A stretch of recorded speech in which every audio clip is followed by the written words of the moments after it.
Looks like a Leatherface.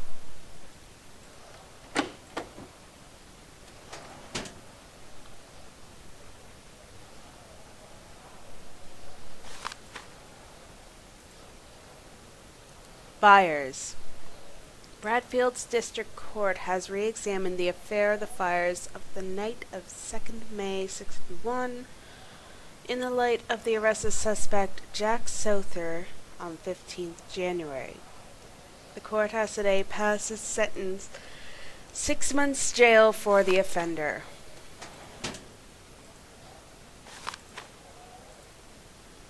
Bear the missing soldiers. In March last, 2 of the King's regiments en route to New France were stationed in Providence. Their number fell in the most inexplicable fashion. The incident presents some striking similarities with the disappearances that occurred in the port of October 1754. Witnesses have stated that on several occasions, Mr. Gregor Herschel was seen conversing with soldiers wearing red tunics.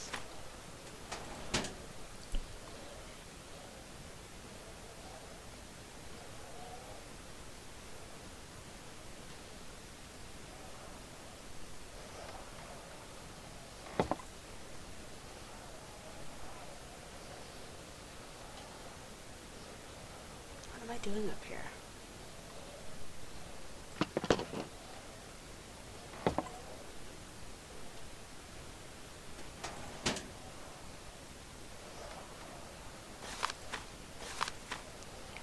Conclusion of modernization project.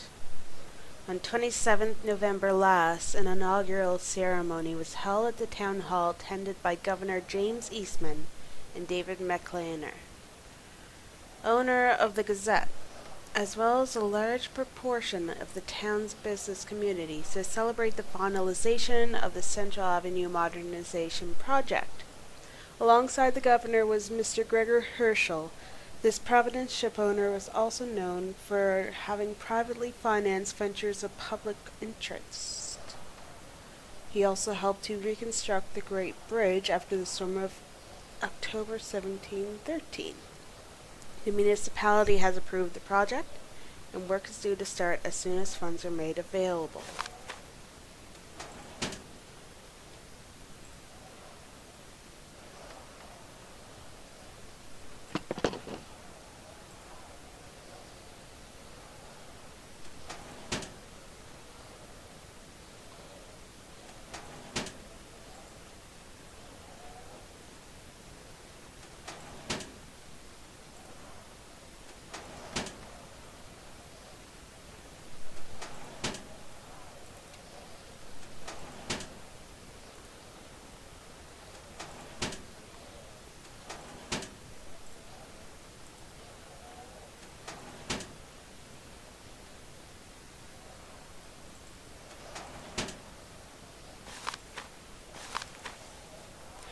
New act of vandalism. 10 months after the desecration of the tomb of Milius Prokop in a northern cemetery, a nocturnal prowler was spotted at 2 a.m. in the morning in the same cemetery.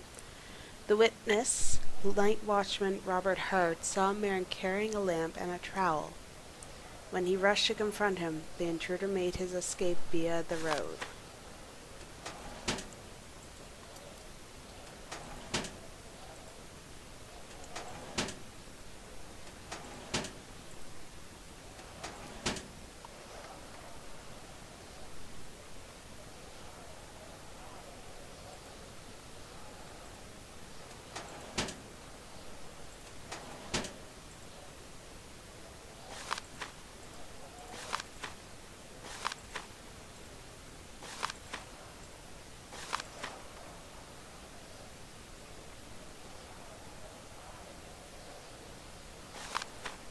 Why can't I read that?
Why is it all of a sudden I can't grab anything?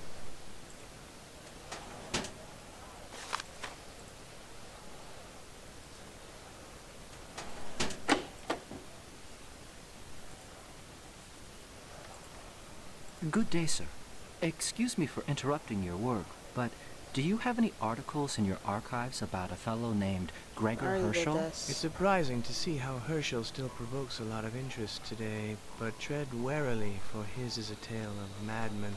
The last person to ask about him was Edgar Wycherley, an archaeologist. Gregor Herschel is a strange character from our town's past. He came here from Salem, where he had moved to from Oregon around 1713. He bought landing stages near Mile End Bay and made a fortune from the slave trade. In 30 years, he became the richest ship owner in the town, controlled a large slice of Providence's commerce, rubbed shoulders with high society, and got married to the daughter of one of its captains in 1767. He died in a fire at his farmhouse in April 1771, featured regularly in the paper from 1713 to 1771. Happy hunting, Mr. William Stanton. Good day, sir. Excuse me for interrupting your work, but do you have any articles in your Why is archives this doing about a it fellow again? named- Let's go back to the sailor guy and tell him that we didn't learn nothing. So then, young man, how's your research on Gregor Herschel going? Well, Didn't learn anything. I'm doing a bit of my own research, and I've discovered that he traveled widely in his younger days, and that he stayed in England and made 2 separate trips to the east. But for some strange reason, he shunned the company of men. Although he never turned away a guest, very few folk were able to find a word to say to him. Have a word with Blackfish. He'll tell you all about it. He lives in that small house down there. Yeah, because I didn't learn anything, and your teeth and gums are absolutely disturbing. Mr. Blackfish? Well, I won't beat around the bush. I've come to ask you to tell me about Gregor Herschel. My friend, have you not forgotten something? Such as... Do you have nothing to awl the tongue? I do not, sir. Then get the hell out of here. Well, Yeah, that's right. Make yourself scarce. I don't want to offend Well, you. okay, if you want to chat, bring some supplies. Why don't you come back later?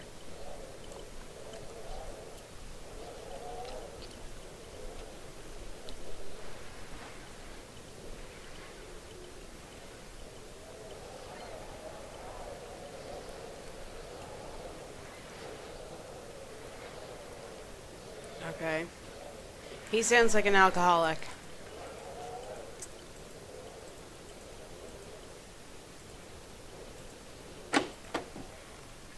Crumb and Son, at your service.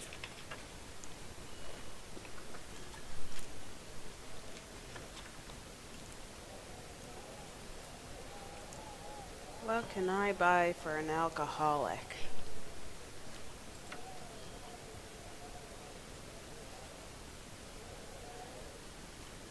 Excuse me, sir. Do you have something strong that'll cheer up a miserable fisherman? You mean hooch? How about this stuff? This isn't easy to come by. The way things are these days. There are stock problems, and the suppliers are taking advantage. Not to mention the insurers. Yep, it all has effect on the price. What the hell? I'm not in it for the money. I provide a service to my good customers if they show their appreciation.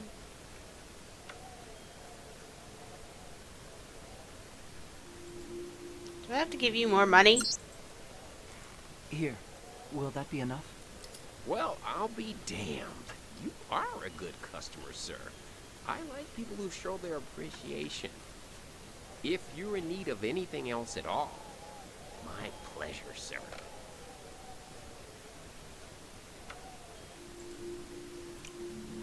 Oh, I have it. I hope you die at the end. Bye.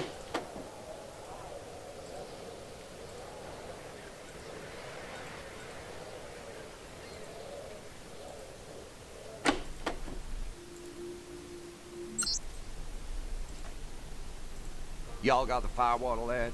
Here, and it's good stuff, too. Good.